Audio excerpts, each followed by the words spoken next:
Don't say that. Don't even think that. I'm not going in with a lot of pussies. Forget it. Well, then you're an asshole. What's asshole about wanting to be with your friends? It's asshole if your friends drag you down. You hang with us, you'll just be another wise guy with shit for brains. I mean, you could be a real writer someday, Gordy. I don't want to be a writer. It's stupid. It's a stupid waste of time. That's your dad talking. Bullshit. I know how your dad feels about you. He doesn't give a shit about you. Danny was the one he cared about, and don't try to tell me different. Gee, thanks, Dad. It's like God gave you something, man. All those stories that you can make up. And he said, this is what we got for you, kid. Try not to lose it.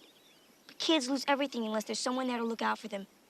And if your parents are too fucked up to do it, then maybe I should. Welcome back, everyone, to our channel. I'm Nikki. And I'm John. And this is Nikki and John. Today we're going to talk about one of my favorite movies, Stand By Me, 1986, directed by Rob Reiner, writers Stephen King, Ray Gideon, and Bruce Evans. Cast includes Will Wheaton, River Phoenix, Jerry O'Connell, Corey Feldman, and Kiefer Sutherland. Massive cast for this movie.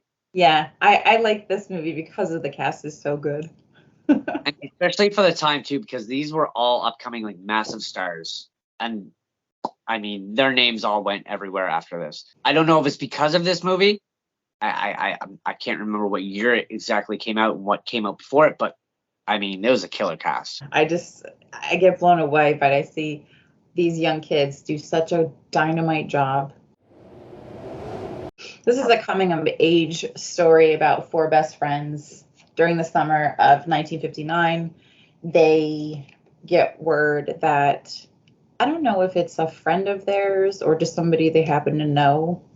I think what I gathered from the movie is it's a missing boy that the entire community knows, because he says in the narration that there's only like 1,200 people that live in this town. And this kid is the talk of the town because he's been missing for like a few days. He's supposedly around their age, even though the actor that plays the body at the end is like a 20-year-old. But either way, he's a kid around their age that has gone missing, and he's the talk of the town. Well, that does make sense, because when they talk about Gordy's brother Denny dying, everybody knows him, Yeah. all that. So that kind of makes sense. But they go on a quest and the story, and everyone recognizes him as, oh, you're Denny's brother. Denny was like the big top shot cool guy, and that's why his dad loved Denny and didn't give a crap about him. Yeah, which is sad. That happens also in families, which is another thing that can be related to today's time. A son or a daughter achieves greatness in like gymnastics or sport or something, and the parents gravitate towards them more and forget about their other kid that might not be so physically inclined, but they have better other attributes that are great, but they kind of push them to the side, and they get left in the background, Yeah, sometimes that does happen, but I like how this movie shows that what a good friend Gordy is and how creative he can be, and how it takes a little peek into each one of the boys' lives.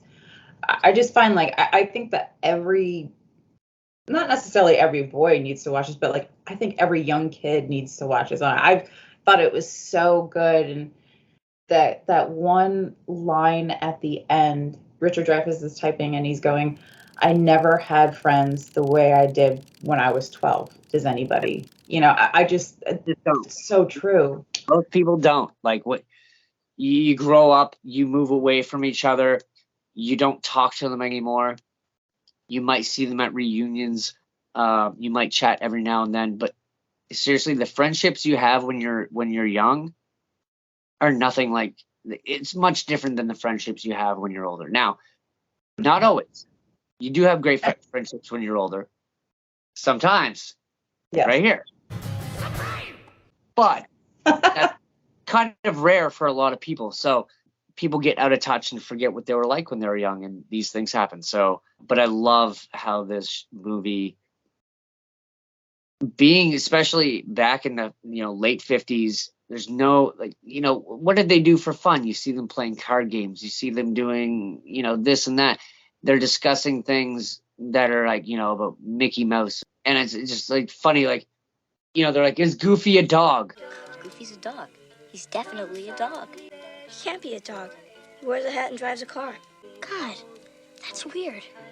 What the hell is Goofy? Yeah, I never thought about that until it's like, But like, oh, that's good. and like nowadays, it'd be all of them sitting there on the phones, not even talking. So it's much different than it is today. But I think kids need to get back into that because that's what it was like when I was a kid, and it's not like that for my kid today. I don't think it's gonna be that way because everything is so there. There is no waiting. It's instant gratification. Especially from the phones, you can get things overnighted or at your door in like an hour or whatever. But that was the thing. You had your imagination when you're younger. That's slowly dying, which is sad, but that's just the way of the world. And I'm sure our generation, when we were little, the older generation looked at us like, oh, they're too far gone. And, I'm sure many generations do compare and contrast like many would. But I mean, I just love the feeling of this movie because the friendships were so strong. When Teddy breaks down, they're all there for him. When Chris breaks down, Gordy's there for him. It just all comes full circle. And he doesn't make fun of him for crying. He comforts him opposed to making fun of him. Right. And even your best friend today, I find, if they don't get it, they're just going to laugh at you. He's gonna laugh at you. They're all gonna laugh at you. So anyway, we'll continue on with the movie. I have to say that I wrote this down because it's always been one of my favorites. The scene where Gordy is sitting on the tracks and I think he's reading a comic book and he comes across a deer and the deer just looks at him. I find that to be, it's like childhood is so delicate and precious and it's gone in an instant. That's how I took it. I'm sure a lot of people have different. That is a good way to look at that because it comes and goes so quickly. The deer wasn't afraid of him. The deer looked at him like, what are you going to do? Yeah. And he just sat there staring at the deer. And that's like, he's watching his own childhood run away. I mean, I'm sure there's a proper way from the director or actors that thought it was a different thing, but that's just how I took it. I found it to be so peaceful. And then even Gordy's character says that was the one thing I kept to myself because it just felt, But he didn't tell the other guys because he wanted something for himself within this trip. And that was it. As simple as it is, he got something out of that. It depends on how you take it as an individual, what that meant to him and what it means to you. And then it also comes back to where he was in Denny's shadow, his older brother that had died in a car accident. But that was for him. And I like how he kept that instead of exposing everything else that he's exposed to his friends and, his whole life. And it's just, I don't know, I really like that scene. For some reason, it's so small and maybe so ridiculous to other people, but for some reason I'm like, oh. I didn't even think about that, but I mean, they kept that scene in there for a reason, and I think you hit it on the head on the nail. I guess we'll never know. That's just how I feel. Wow. The first thing, and I noticed this ever since I was little, Corey Feldman, especially the part in the treehouse, he has like a little bump right in between his nostril and his face. And it's funny because I have like a little same thing. I've had it for years. And I'm like, is that a pimple or is that part of his makeup costuming when his dad went to go burn his ear? Maybe something happened. No, it was confirmed that it is a pimple. Thank you. I knew I was right. So I kind of feel like Corey Feldman. We have like that birthmark, but he doesn't have it anymore. But like I have like this little, it's not a pimple. It's just like a little bump. I don't know. But anyway, the same scene in the treehouse, Will Wheaton looks down into the camera. Now, a lot of people have missed it. I've missed it. I didn't realize it until Will Wheaton had brought it up and his kids were watching and they go, Dad, you look to the camera, and they bust his balls about it all the time whenever it's on. So I thought that was pretty funny because kids are always going to tell you how it is. Yeah, and he's like, I hate myself so much for that. Now my kids see it and they just make fun of me the whole time. Jerry O'Connell, the boy that plays Vern, he got bit by the dog Chomper that was in the junkyard. He had teased that dog so bad offset. Balls. Well, he didn't stick his balls.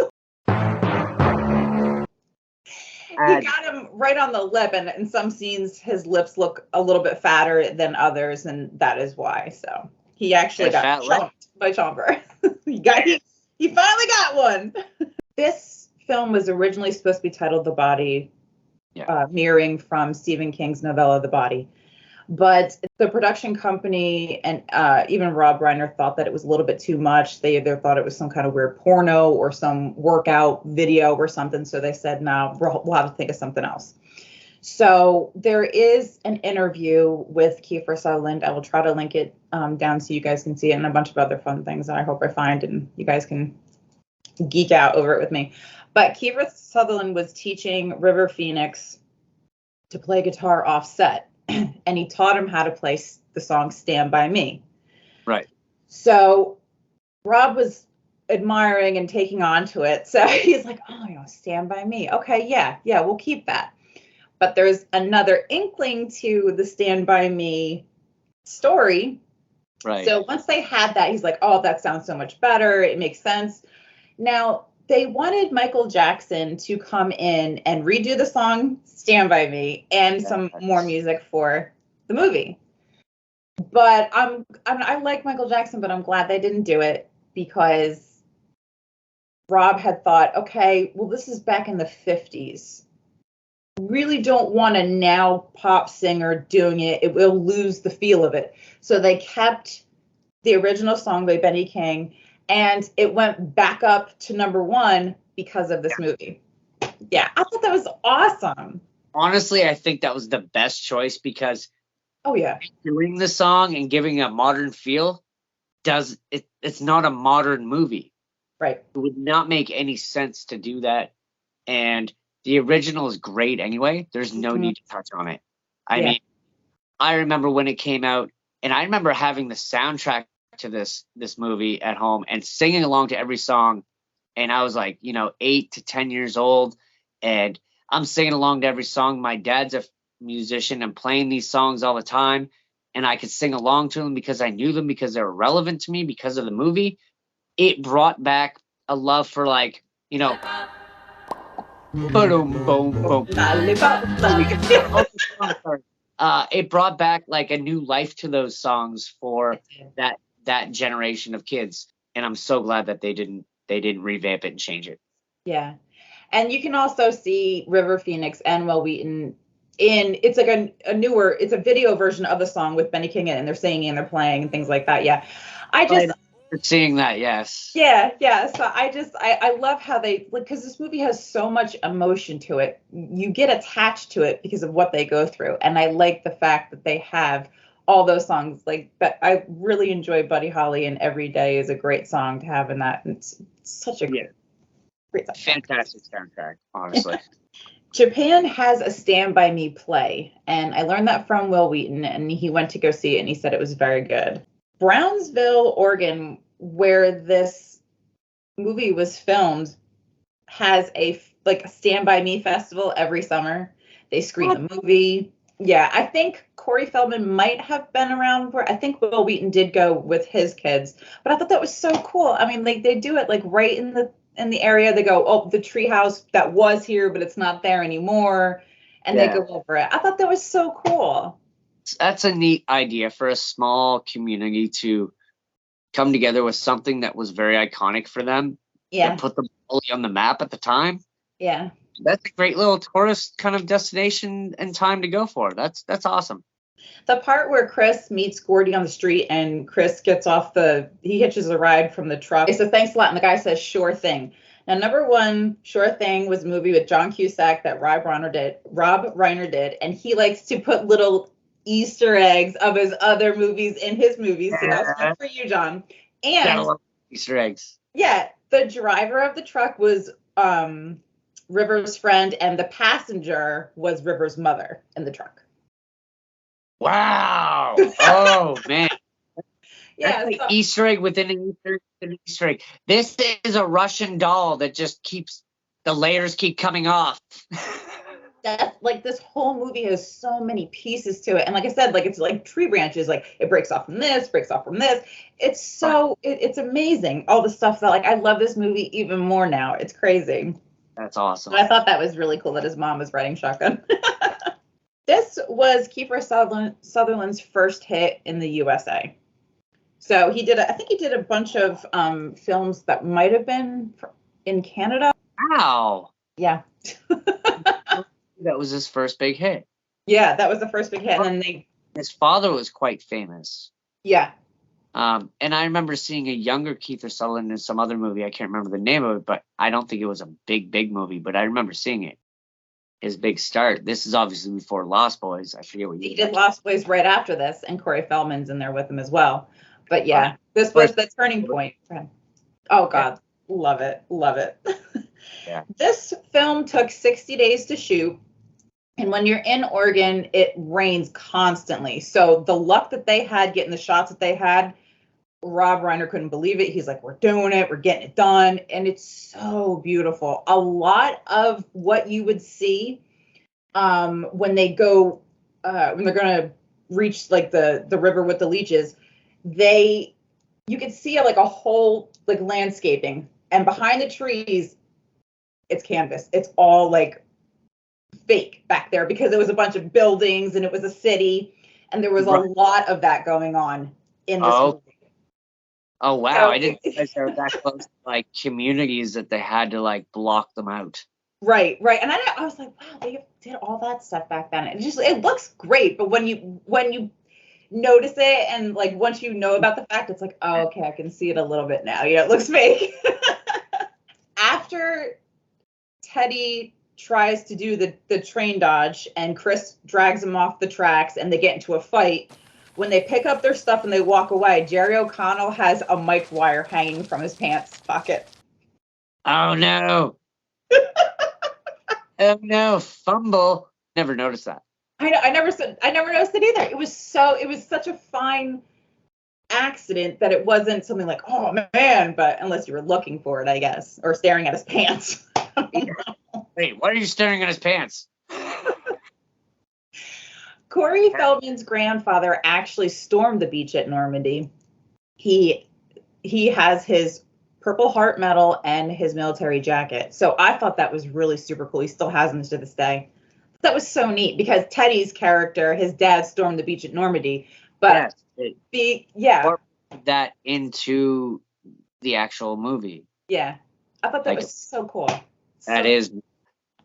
The director wanted to, where it was mostly kids on set, he wanted to make it really fun and exciting for them. So he had different plans for them every day after shooting for them to do something. One of them was going to a Renaissance fair.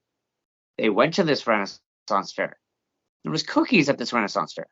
They ate said cookies. Then they found out they were marijuana cookies. And poor little Jerry O'Connell, they found him huddled up underneath a tree or in a field or something because they couldn't find him. And then they found out he had eaten like, a couple cookies and he was crying and freaking out.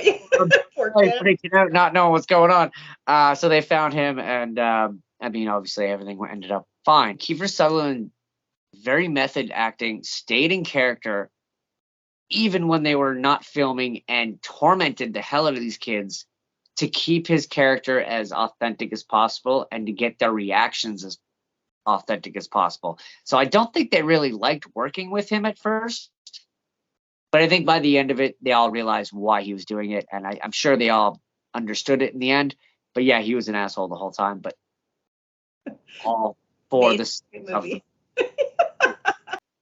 Apparently there are a lot of, there's several references to A Christmas Story in this movie, although I did not spot them out myself, but IMDb swears that there is. They did not give details on which ones they were.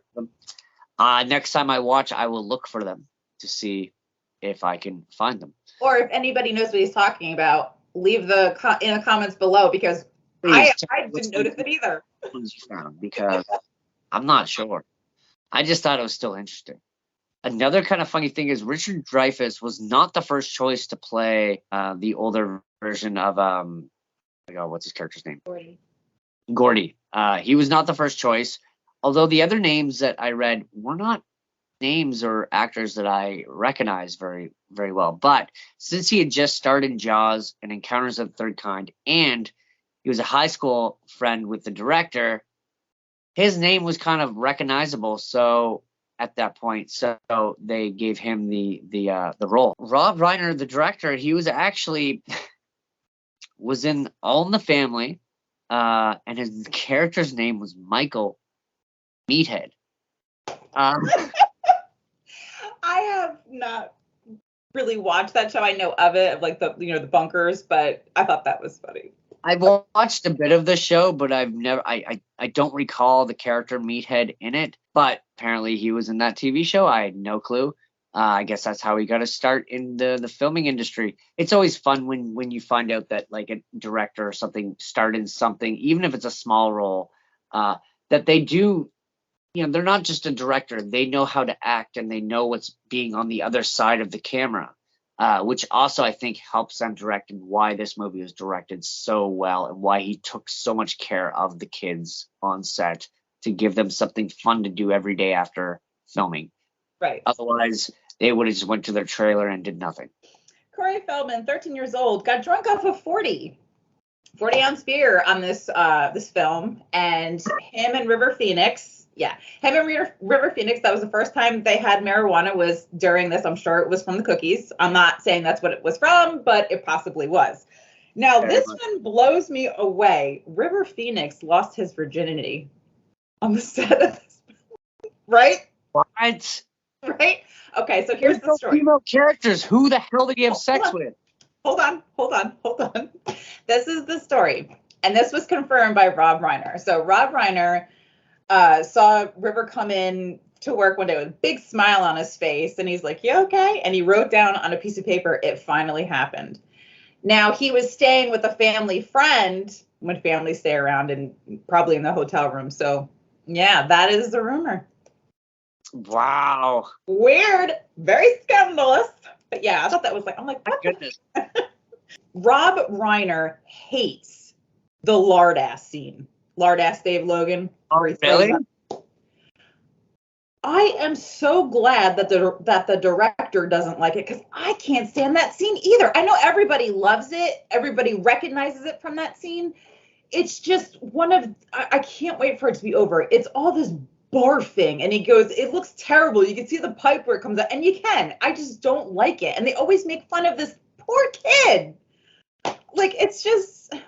I actually do have another. I forgot. I do have one about that scene. One of the like backing actors in the audience actually threw up because of the fake puking.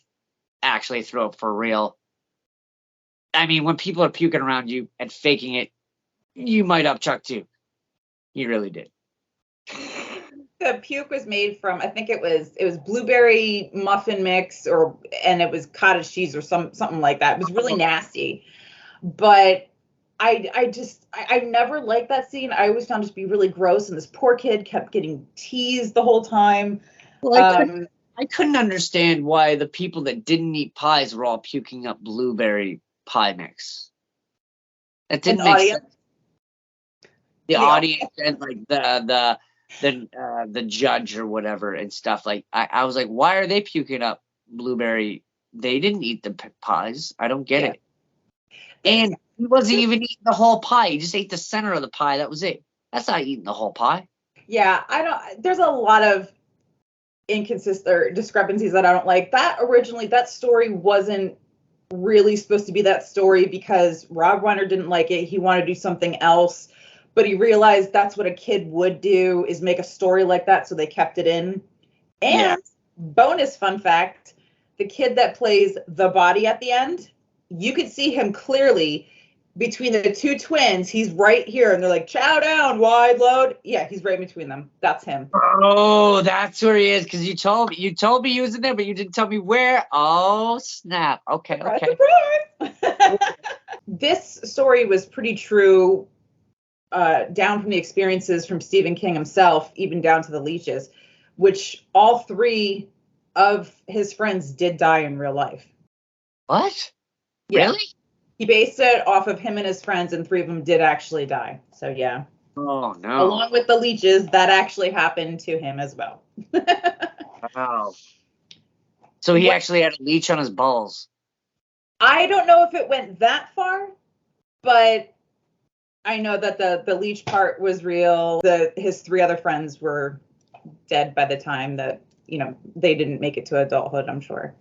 Oh my goodness. So yeah, so there's a lot of truth behind the story for Stephen King. When Stephen King screened the film, he was shaking and crying and left watching the movie because he said it was so close to what his story was, and he actually felt it. He's like, that was the best adaptation anybody's ever done from one of my books. So he really holds it in high regard. I think that's why he allowed other adaptations to happen later on.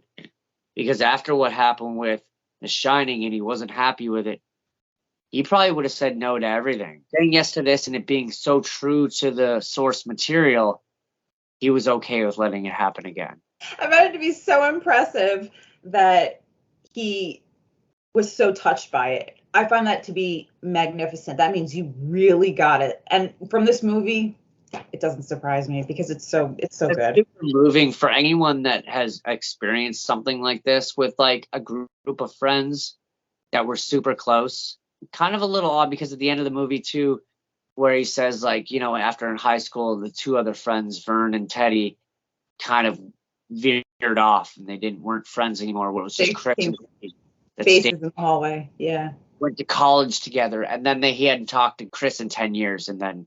But I mean, that's what happens. Sometimes when you move to high school, your friends change a little bit. People drift apart. The scene where Chris breaks down and he's talking with Gordy about how he was accused of stealing the milk money at school. That scene was hard for River to get really emotional. So Rob Reiner took him aside and said, think of a time where an adult didn't believe you. Yeah. And take that and make that come alive. Now, knowing a lot of River Phoenix past, I'm sure that was, tough for him to get to, but he did it. So he's really crying in that scene. He's really breaking down. I kind of like and don't like that scene because when Rob Reiner was like, think of a time where an adult didn't believe you. That was my whole fucking life. Yeah. My parents, teachers. I'm like, God. So I kind of like. And the way Will put his arm around him and just held him, I felt that was very authentic. Yeah. Like Will knew he was actually breaking down about something real, even though they were filming, and he put his arm around him to be like, hey, man, I feel you. It's okay. I understand. Yeah. And I really got that authentic feeling from that moment. So I don't think it was just filming. I think that was an authentic moment between 2 guys that understand each other, that felt it. That's why I get so blown away. These kids are so good at this age with acting. They all stayed in the same hotel room. They trashed hotel rooms. They got into serious trouble. Will Wheaton even rigged one of maybe it was a few of them. He rigged the games in the arcades so that they could play them for free. Oh, that was so funny. But they got into so much mischief. Like they completely trashed the hotel room. And one of the other things was they covered a car in complete mud. Turns out it was Kiefer Sutherland's car. Oh, they didn't know it, and they were like, "Oh man, we're in trouble now." He was already like being a badass during set. What is he gonna do now? Yep. So that for Kiefer's method acting, and then that in between them, that definitely held some fear in those boys. Right. I thought that was so funny. The scene with the leeches where they walk into the pond, that was a man-made pond.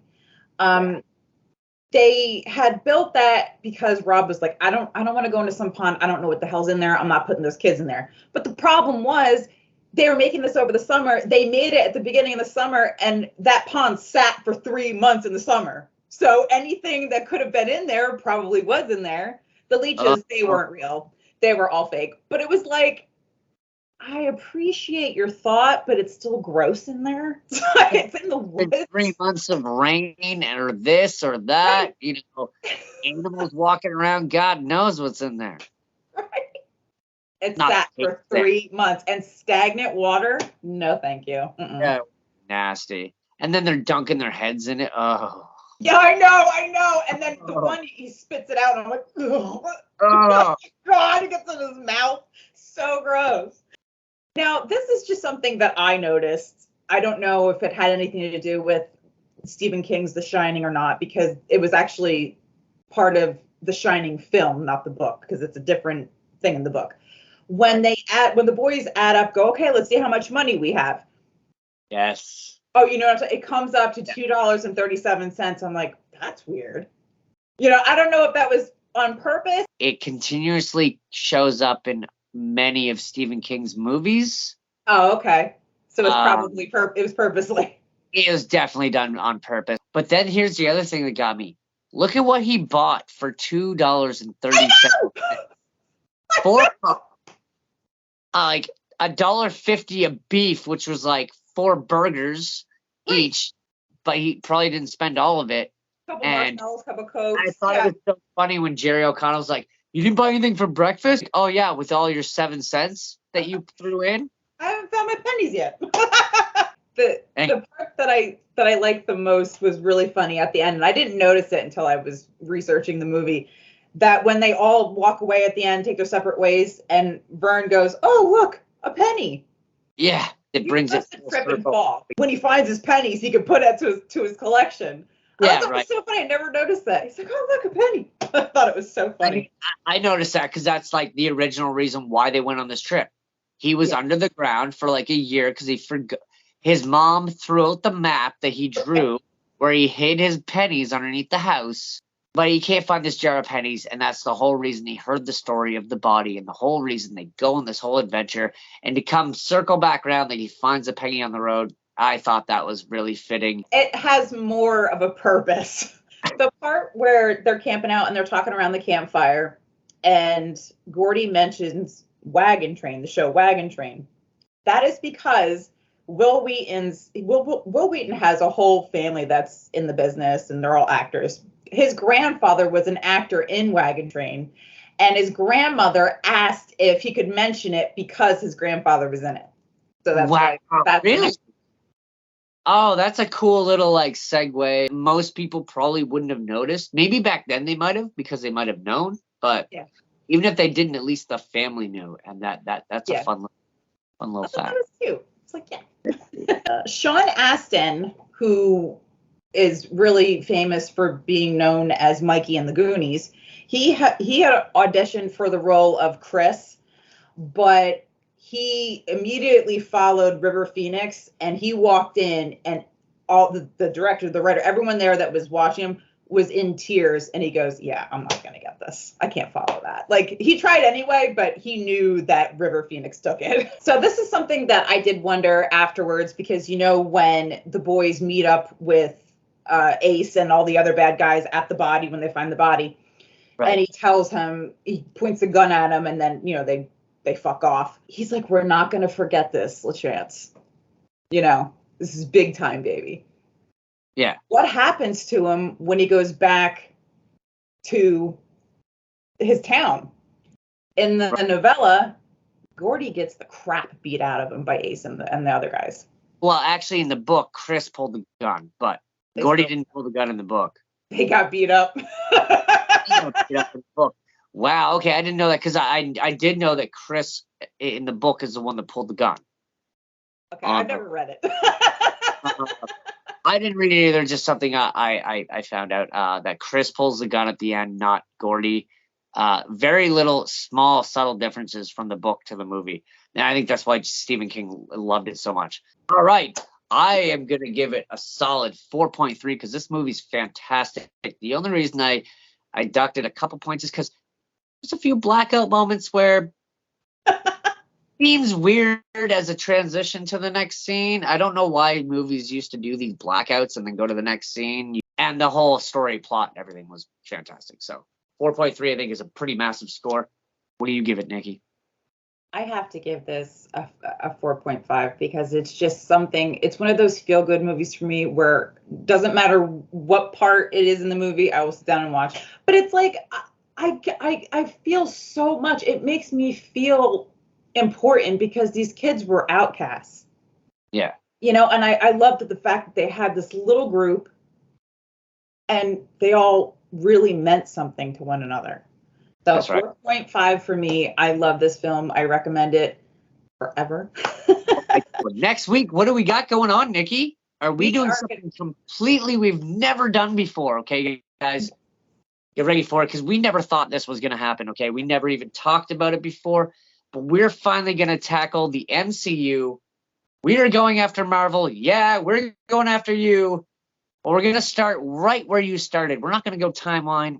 We're just going to start with the first movie you put out, Iron Man with Robert Downey Jr. This is where I'm going to. He's going to shine in this one. He's going to take it over, and I'm going to let him. Has not yet. Well, I mean, she has seen some of them, but I'm going to introduce her to the MCU. Maybe not every movie, but to the fine-tuned, really good ones. So until then, please like, subscribe, hit that notification bell, and comment. Maybe there's movies that you think we should be doing that we haven't done yet. Come on, guys. Don't be shy. We're really missing you in the comments. Come on. Do it up, okay? Until then, I'm John. I'm Niki. Bye, guys. Bye.